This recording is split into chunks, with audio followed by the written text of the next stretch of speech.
Okay, so now I'm going to introduce you to two excellent professionals that are sitting right here and very accomplished.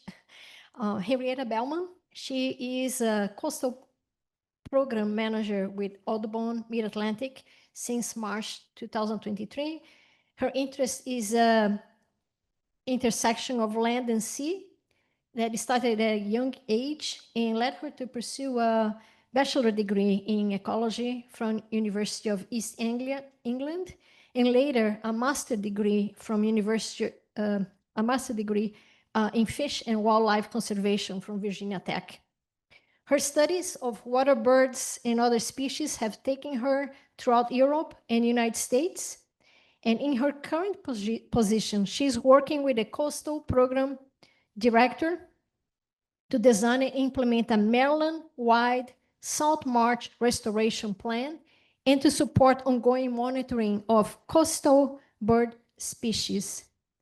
Since 2015, Henrietta has worked along the Eastern Seaboard, conducting bird, plant, and threatened and endangered species surveys and geospatial analysis.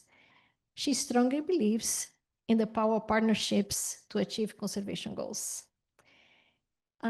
Sophia Seufert is a coastal habitat biologist for U.S. Fish and Wildlife Service.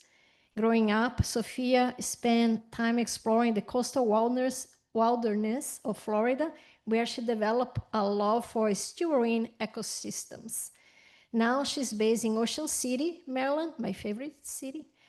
She has developed a passion for protecting and restoring Maryland's unique coastal salt marshes. She assists with efforts of the Delmarva Restoration and Conservation Network and the Marshes for Tomorrow initiative, which we want to hear about it. In her free time, you can find Sophia selling her art, which is nature-inspired, of course, at local markets or surfing at Assateague Island, which is my second favorite place. So Henrietta and Sophia will present the topic of threats to unique plants and animals within tidal salt marshes and collaborative conservation efforts in a very entertaining and just get these phones ready because we're going to work. Yeah, thank you so much for that introduction, Christina. My name is Henrietta Bellman. Please feel free to call me Hen. I'm Sophia Seufert. I'm very excited to be here today. And we had a great intro to Marshes by Jim. Now we're going to tell you a little bit more about specific plants and animals within tidal salt marshes, some of the threats that they face within our state, and the collaborative work that our groups are doing to try to conserve and restore them. So we wanted to break our talk up today into 3 sections. So the first section is going to be marsh ecology focused. Second section is going to be about threats to marshes in Maryland. And then the third is going to be about conservation and restoration efforts in the state. And we're going to have a couple of Kahoots. So who has done a Kahoot before? Okay, good. Some people know. But they're basically trivia games where you're going to use your phone to key in the answer. So hopefully everyone has their phone ready. And that also means that you better pay attention to what we say. And there's going to be some prizes. So the stakes are really high. Okay. So starting off with marsh ecology. So who has been in a salt marsh or have experience with salt marshes? Okay, almost everyone. So I don't need to tell you a ton about what they are, but they are coastal wetlands that are tidally flooded by salt water. You often find them along protected shorelines because they like that lower wave energy environment. And they're also common in estuaries because of those reasons. There's a diversity of terrestrial and marine species that rely on salt marshes. And if you've ever been in a marsh, you know they have a very unique smell. I don't know, I just wanted to include this because I kind of like it. I think it makes me happy, makes me know I'm in the place that I love, and it kind of smells like a boiled egg smell because of the way that plants are breaking down within the marsh and releasing this hydrogen sulfide gas. So as with any ecosystem, we have different factors at play that interact with each other. So we have these abiotic factors, such as the climate in which they occur, the salinity, soil chemistry, hydrology, and elevation, which interact with each other. And then we have plants and animals that have adapted to those conditions. And within the salt marsh ecosystem, we get species that are only found within salt marshes, and then specifically within salt marshes in the Atlantic coast of North America, which is pretty cool. So thinking about the ways that those factors interact, we get this concept of marsh zones. And this is a pretty simplified version of this, but essentially thinking about the ways that elevation and tidal influence interact in the marsh, we can see two zones of a low marsh that's more regularly flooded, lower elevation, and then a higher marsh, which is less regularly flooded, higher elevation. And then we have a suite of plants and animals that are adapted to those different conditions. Of course, in real life, we have a lot of interaction between those two zones, but we're going to be referring to those categories to give you some more information. So getting into the low marsh, one plant species that we wanted to highlight is smooth cordgrass. We are used to referring to it as Spartina alterniflora, so you'll probably hear me say that, but it actually has a new species named Sporobolus alterniflorus, which I think is harder to say. But thinking about the zone in which this would fall, it's a low marsh species, meaning that it can tolerate more frequent, deeper flooding. There are some fun species that interact with this plant species in the marsh. So one that we wanted to highlight is these marsh periwinkle snails.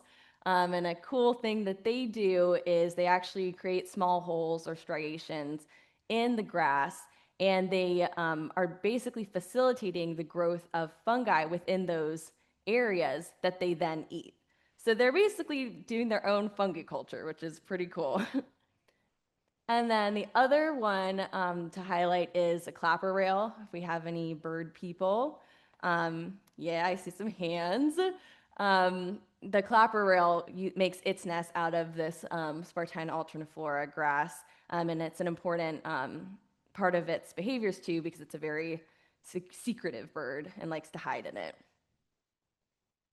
Next, I'm going to pass to Hen to talk about the high marsh zone a little bit more. Okay, so much like Jim, I like to pace, so I apologize if you find that distracting. It helps me feel calm and at ease with all of you. So as Sophia said, there's this lower portion of the marsh that gets regularly flooded, often within the daily tide system, and then this higher, slightly higher elevation, which we are referring to high marsh here. And the high marsh, at least in these salt marshes, is often dominated by the Spartina patens or salt meadow hay, which actually was historically farmed as a forage, as a food source for cattle and other livestock. As I said, this is often associated with that higher elevation. This plant can't tolerate having that daily tidal inundation. And it forms these really beautiful kind of cowlicks. My supervisor often says it's as though you could put out a blanket and sit and have a picnic on it. It's absolutely gorgeous. And the way that it falls, because it creates these kind of cowlicks, is you get this thick thatch that forms underneath the live vegetation, and that serves as really important nesting habitat for things like birds, as well as used by voles and snakes that we find in the salt marshes as well. And being from a bird organization, we obviously have a lot of interest in the bird species associated with salt marshes. And this nest, we actually, Sophia and I found this summer down in Somerset County. Does anybody know what nest this might be from? Any guesses? Yes, someone said it. Saltmarsh sparrow, exactly. Yeah, so saltmarsh sparrow are these amazing little birds. I like to call them little sunrises because they have this orange cheek, and when they come up out through the grass, you see this bright flash of brown and orange. Maryland supports 25% of that species globally. So we really feel that we have a responsibility for conserving the habitat that these birds rely on. So of course we realized we were talking with some plant nerds today, and so I wanted to highlight a couple of my favorite flowering plants out there. Often when we think about marshes, we think about these very flat kind of brown or greenish landscapes, but as many of you know, once you get out there and you start getting down on your hands and knees, there's some really beautiful flowering plants. This one is one of my favorite, the saltmarsh fleabane. The first time I picked this, if you've ever interacted with this plant, it has kind of a smell, right, reflected in its Latin name. The first time I smelt it, I thought it smelled like rotting fish. My partner picked it up, smelled it. He was like, "Oh, this is kind of like thyme." So apparently, it smells very different depending on your nostrils. And obviously, those flowering plants have significance for pollinators, for insects that we find in the marshes. Jim touched on this. Obviously, there are invasives that we're starting to notice on the landscape that are really having an effect on those native plant communities. Some estimates suggest that millions of dollars are being spent every year to try and control Phragmites through things like mowing.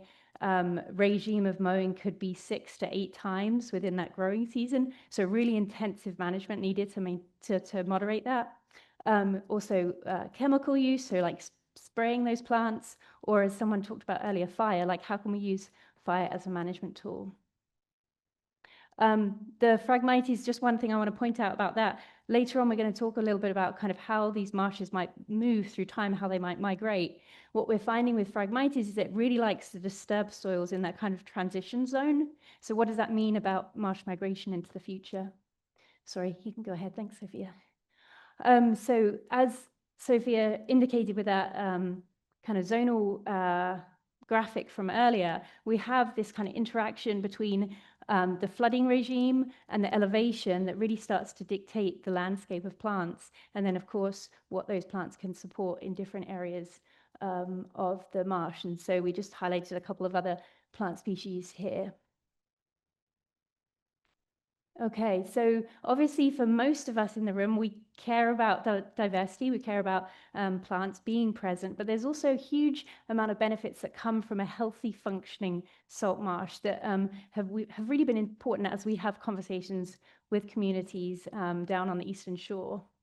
So obviously coastal protection, these marshes serve as a physical buffer when we have those huge hurricanes that Jim was talking about earlier. They also serve as fisheries. So a lot of the small fish, a lot of the fishes from the Chesapeake Bay will come into the salt marshes, and then they serve as these little nurseries for fishes as they're growing up. Recreational opportunities, obviously all of us love to be outside. Also bird watchers, you've got fishing, kayaking, hunting, trapping, all of this like deep cultural connection with the landscape that also offers economic benefit as well. And then clean water, the salt marshes serving as these kind of filtration systems from upstream from inland. That's sort of like your ideal, your most healthy functioning marsh that we would hope for.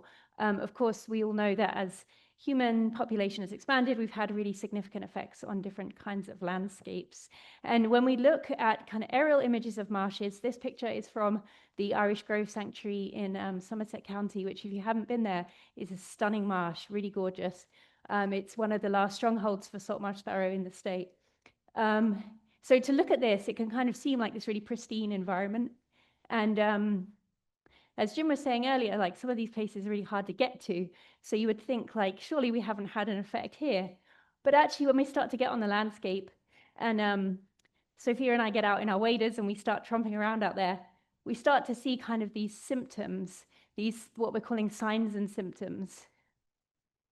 These are kind of indicators that perhaps the effect that we have had on the landscape is actually starting to degrade or erode some of that salt marsh. And what we're seeing in Maryland is that that's actually happening from the inside out. Often when we think about erosion, we think about shoreline erosion coming in, but we're starting to see that pooling of water that's not hydrologically functioning as efficiently as it should. So some of those contributions to internal marsh loss include hydrological modification. Jim mentioned earlier ditching. That's something that was done really extensively throughout Maryland, especially around the coastal bays. And actually really fascinating, if there's any map nerds in here, if you look at Google Earth in Maryland, and then you pan down to Virginia, the same extent of ditching was not done throughout Virginia. So there's these really distinct kind of changes on the landscape. There's also relative sea level rise, which we'll get a bit more into in a minute. Maryland is especially vulnerable to this, given the flat landscape and this pretty small tidal range within Maryland. And then coastal development and shoreline hardening, we looked at those figures from Talbot County earlier. We know we've kind of made some changes in terms of hardening, creating gray spaces, which is preventing that natural behavior of salt marshes. So as Hen mentioned, we have this variety of stressors that are impacting our marshes. One thing that we see, particularly in the coastal bays, is historic ditching. So we know that ditching was done early on for agricultural purposes, and then in the 1900s by the Civilian Conservation Corps for mosquito control. And this is not unique to our state, although it does vary state to state. It's estimated that 90% of coastal wetlands from Maine to Virginia were ditched. Yeah, that's a big number. So when we go on our sites, we see this pattern of grid ditching, and it's particularly probably in the last slide, if we want to dip back there, before there, yeah, where we see this degradation in the center of these ditched cells. And one of the reasons that we think that this is happening is that when those ditches were dug, the material was sidecast and created these artificial levees or raised areas along the ditches of the marsh. It's hard to say what these marshes would have looked like with or without these ditches, but when we're looking at our restoration prescriptions, thinking about how that water has been trapped in the center of those ditch cells is something that we consider with what techniques that we decide to use. And one of the things I wanted to highlight is when you think about why would trapped water be so detrimental to plant growth, we think about that gradient we saw at the beginning where plants have a certain level of inundation that they are used to, that they're able to tolerate. And then when we drastically change that in some way, it's going to have a big effect on the vegetation itself and then the structural integrity that that vegetation was providing for the marsh. And there's further studies that need to be done on how that's changing the chemistry of the soil as well. Another factor that is a huge deal in our area specifically is relative sea level rise. And the reason I say relative is in addition to global sea level rise, in Maryland, we're actually having a much bigger, we're feeling the impacts in a much bigger way because we are also experiencing regional subsidence as well. And that's due to the geological history of where we are. Another thing that impacts us is the fact that we're so flat on the eastern shore of Maryland. So when we have changes in water level, it makes a big difference because our tidal range is so narrow. When we look at the latest sea level rise models, these were recently updated by the Nature Conservancy, we can see the predicted changes that are supposed to happen to our marshes.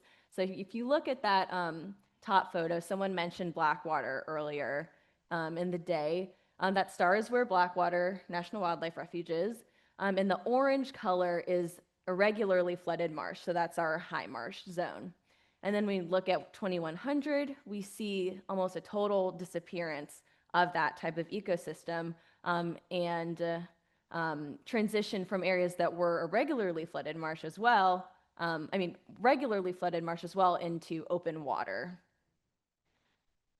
So part of what this highlights to us is that there is going to be a larger proportional impact on our high marsh zones. And part of the reason for that is coastal development and shoreline hardening.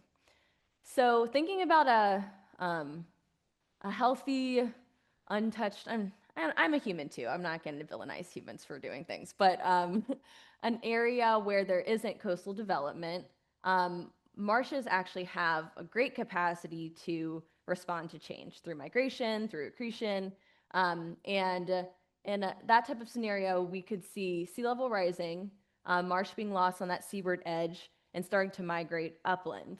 Our lower marsh becomes open water, our higher marsh becomes lower marsh, and then our higher marsh begins to migrate into the upland.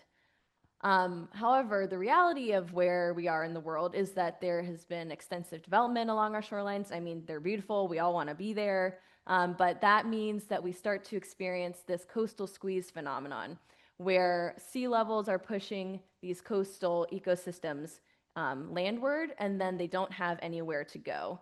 And that is why a lot of coastal ecosystems are in such a vulnerable place.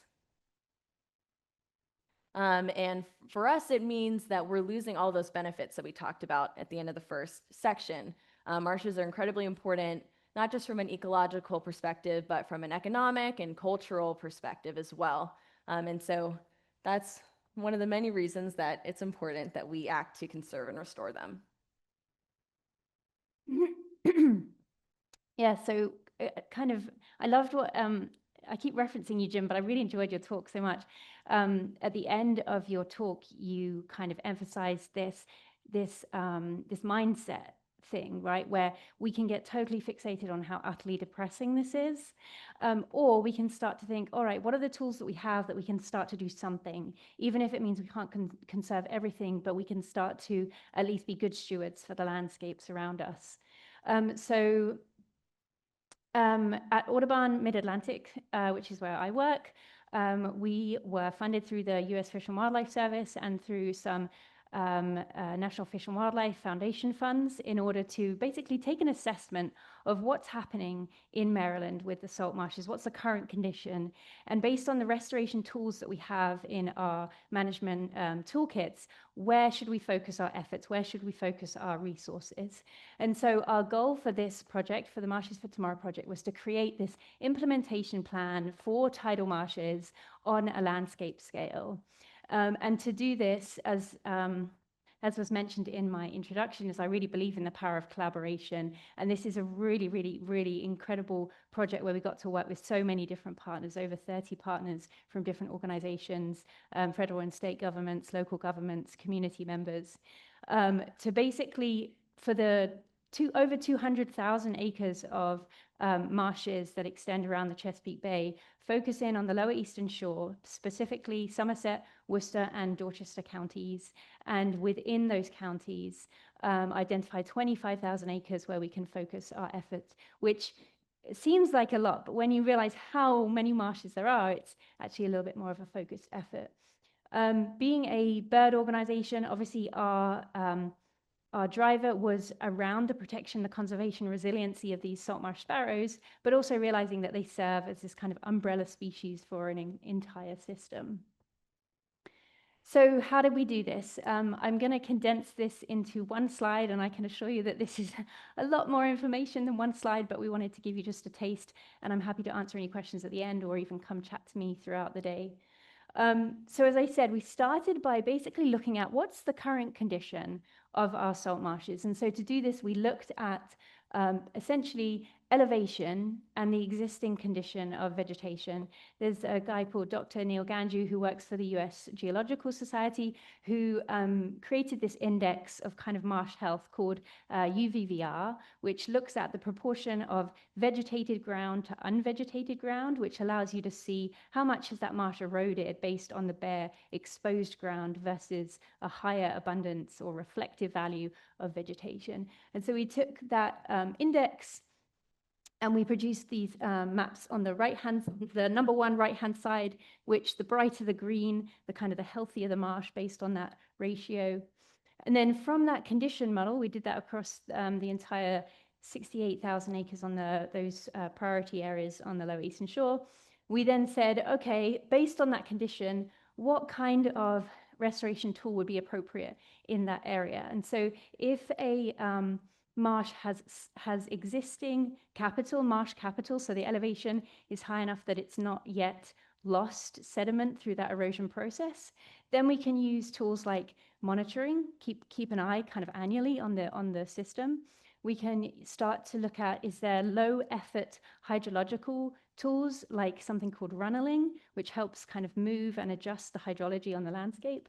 Or if we've lost so much sediment at that location that we have to add sediment, then perhaps the restoration decision model would indicate you need additional sediment in that area, which can come from different sources such as dredging obligations.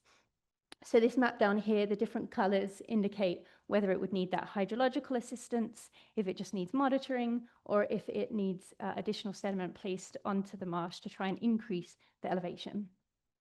So taking those first two models, we then identified through the assistance of local expertise, community input, as well as information on kind of access to sediments. So we talked about that being something we could take from dredged navigational channels.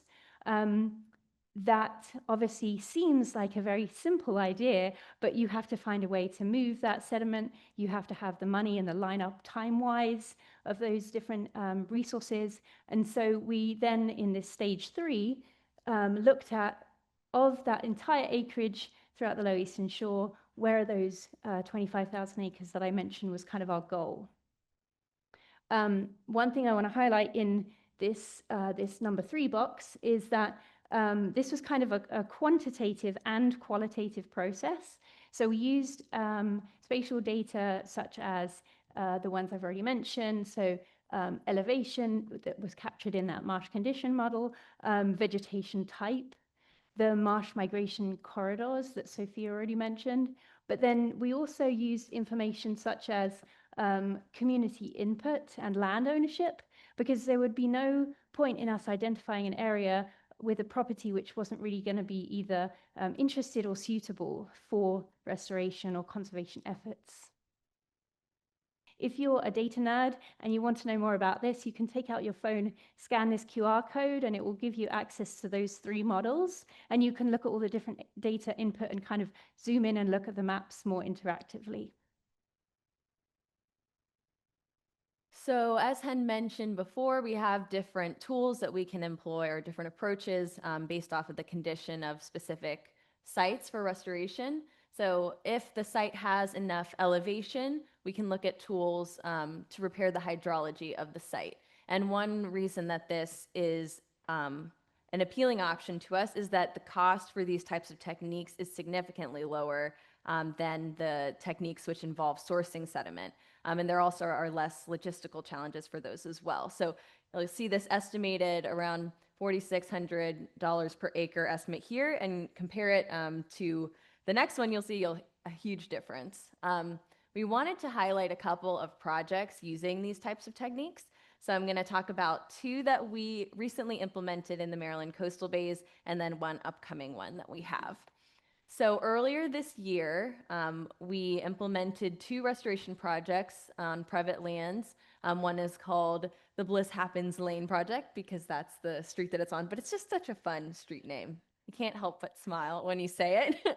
And then the Langmaid Road site. So both of these sites had a very similar approach. They are channel excavation projects, because the challenges that we were seeing on those sites were water trapped in the center of the marsh. So in these photos up here, you see that sort of bare land. Before the restoration was implemented, those areas were continuously waterlogged, and then through the restoration, those water levels have been drawn down. Over the next several years, we're going to be monitoring the results of these projects, but the hoped outcome is that the channel excavation will allow the water table to be drawn down enough that plants are able to recolonize.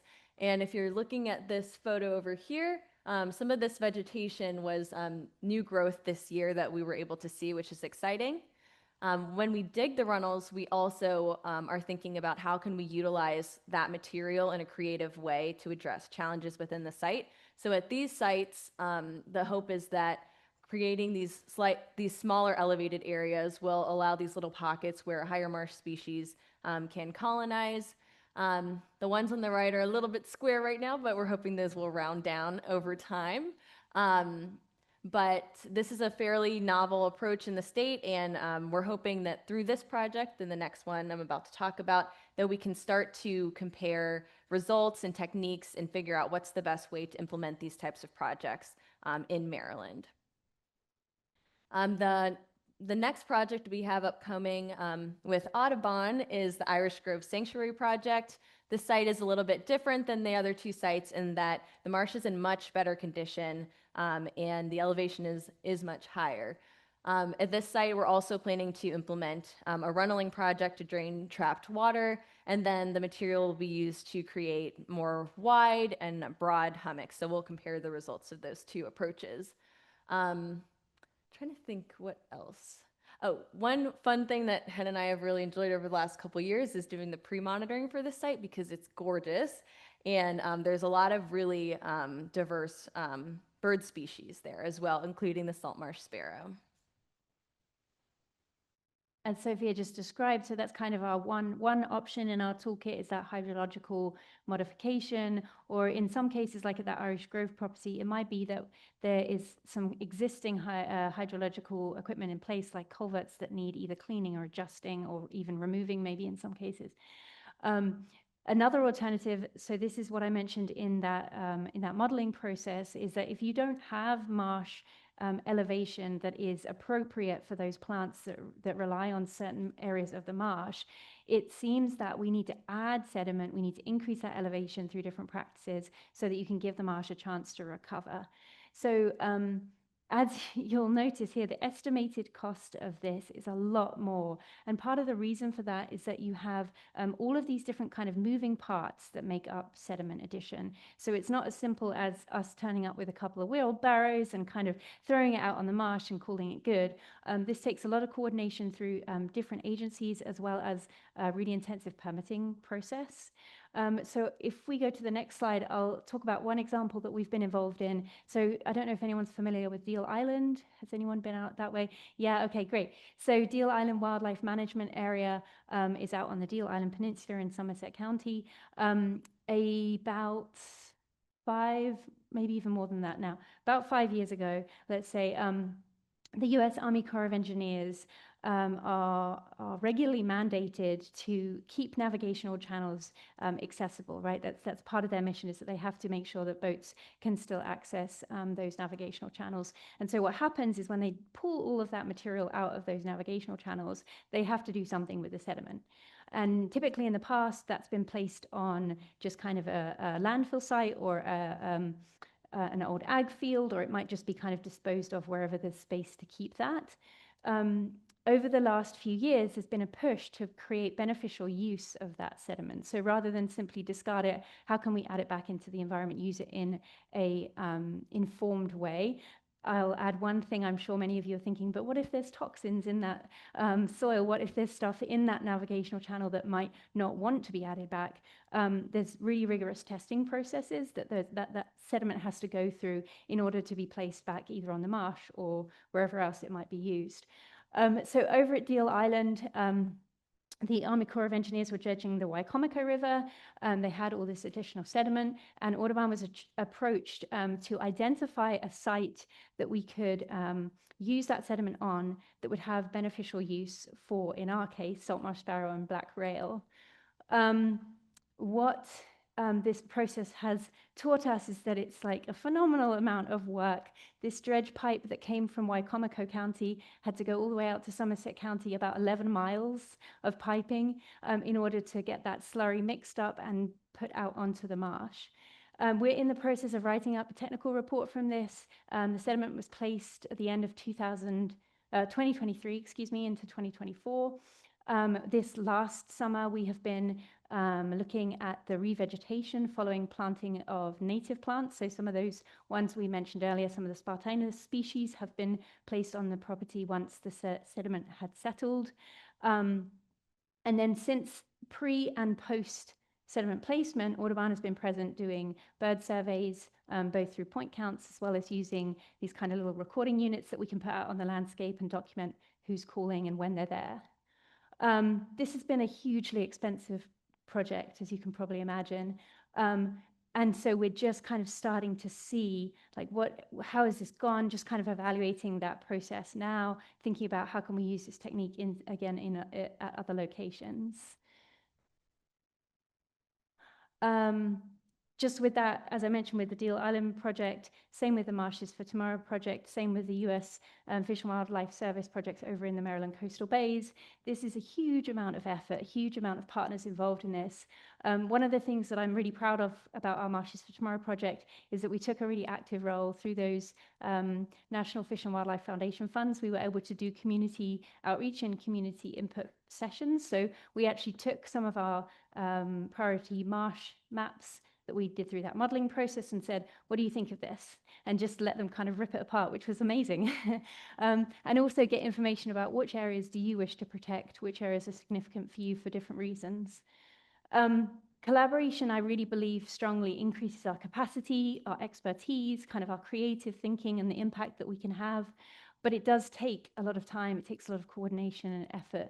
And I think having that kind of encouraging that collaborative approach in our conservation is really how we're going to handle some of these big questions that we're thinking about, not just for plants, but for birds, for us, for everything else that uses the uses the earth. This QR code is going to take you to a slightly different website from the one on the previous slide. This is our more public-facing website that gives you kind of more information about Marshes for Tomorrow as a whole. Really encourage you to check it out. Okay, I saw your hand first, and then you can be next. About the sediment. I'm a soil scientist, and my brain did not go to toxins. It went to two issues. One is sediment-bound phosphorus that is going to be in those drainage channels, and you're introducing it into a low nutrient environment that wetlands are known to be. So what's the plan for that disruption that could be a very large wave of that sediment-bound phosphorus that's now released into the environment? And then the second one is sort of about the propagules that biologically are being introduced unless you're somehow heat treating that sediment. So is that part of this planning and like looking at that in the monitoring phases? Yeah, I can speak a little bit to that. I will start by saying I am not a soil scientist. I do not know those specifics, but fortunately, as I mentioned, there's so many partners that work with that. So a couple of folks out of NOAA, an independent contractor called Sustainable Science, who helps us with the water monitoring and the soils monitoring, as well as the US Naval Academy. So we know as Audubon and even as US Fish and Wildlife Service, we know that we don't have all those skills in-house. So we have to outsource some of that into the monitoring. And part of this technical report for the Deal Island project captures kind of what we did, how we did it, and what we would do differently next time to make sure that we're accounting for things like that, right? So it's not just did the plants come back, but how and what's going on in the soils. One really interesting thing that you might find curious about the Deal Island project is that they took these core samples. So my colleague Jenny Davis took these core samples like through the earth after they had placed the sediment. And you could see at the bottom of that core, the peat. So like a thick layer of peat from the original marsh. And then like this little gap, this like air gap. And then the new sediment sitting on top. So we know, to me, that says we know that this is a long-term process. It's not going to happen immediately. There's something going on here that we need to make sure we're accounting for and monitoring into the future. And if there's anyone in this room who's responsible for funding, I really encourage you to think about monitoring post restoration actions, because we have to learn from what we do, and we can't just do something and then walk away. So yeah, I'll stop there. Morning. Anyway, I enjoyed your presentation, and like most of us, I'm a fan of salt marshes too. I wanted to, though, present a little bit of a counterpoint that I think is going to be a surprise to many people. So we were trained growing up that salt marshes ditching did harm to salt marshes. No doubt about it. Caused lots of ecological problems. Interestingly, though, with respect to stability, in our region, it's probably the opposite. A lot of these areas with ditches, but for those ditches, there'd be huge open water areas. So they may, almost like we heard, I'm going to offer an analogy, not exactly right, but we heard about how mowing preserves rare plants unintentionally. The mowers aren't trying to do that. The ditch construction likely unintentionally favored preservation of marshes that otherwise would just be completely open water from wave energy and other factors. So anyway, just keep that in mind. Ditch is bad ecologically, but perhaps good for stability. Kind of not what we'd expect. Yeah, no, I really appreciate you raising that, because I think we have to be honest about where we're what our intention is for the actions that we're taking. So as we introduced with the Marshes for Tomorrow project, our focus is on that high marsh, right? And that high marsh is going to behave very differently to those lower, more frequently flooded areas. But there's a whole, I'm sure you're very familiar, a whole world of thinking around OMWOM and this like open water management for waterfowl and stuff like that. So just thinking about like what's our intent for the kind of actions that we're taking. But yeah, always appreciate a counterpoint. Well, thank you guys so much. We really appreciate everyone's time.